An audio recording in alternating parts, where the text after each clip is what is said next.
Hi folks, it's College Algebra Quiz 7.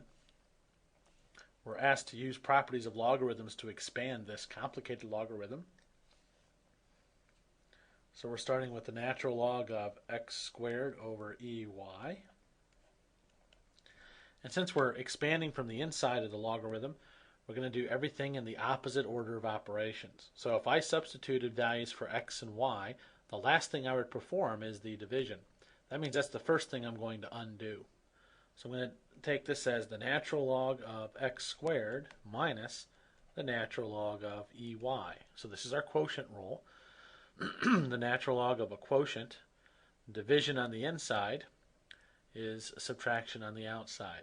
So it's the natural log of the numerator minus natural log of denominator. Now we look at these two terms and see what we can do. We can use the power rule to bring the 2 then out front to natural log x. And we're assuming here that x is a positive number so that this makes sense. Minus, now I have a product. So the product rule says multiplication on the inside turns into addition on the outside. And so anytime we make a replacement in an algebraic equation, we use parentheses. So this is the natural log of e plus the natural log of y. And so we use parentheses there.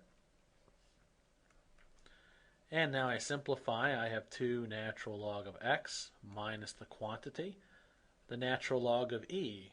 Well, let's go over here on the side and remind ourselves that the natural log of e, well, natural log is log base e of e. So e to what power gives you e? Well, that's e to the first power. So natural log of e is 1 plus the natural log of y. And for the grand final answer, it's 2 natural log x minus 1 minus natural log y. And so that'll do it for number 1. So number 2, we're asked to write as a single logarithm 2 minus 3 log x plus log y. And we can get started here. When we reassemble a log, we work from the outside in the order of operations. So one thing I can do is I can bring this 3 up using the power rule. This is 2 minus log of x cubed plus log of y. And now we typically go from left to right because order of operations says we're going to take care of the subtraction and addition as we go from left to right.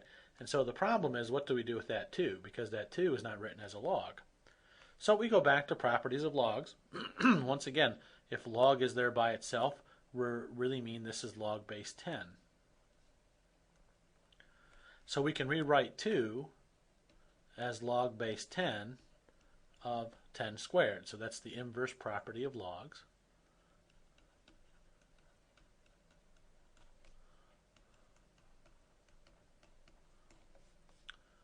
And now I can work from left to right. Log base 10 of 10 squared minus log base 10 of x cubed using the quotient rule. This gives me log base 10 of 10 squared divided by x cubed.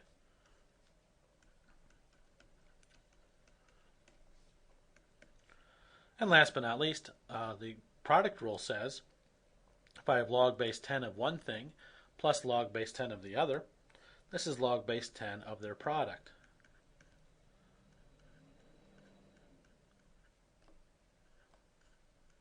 And I simplify the inside.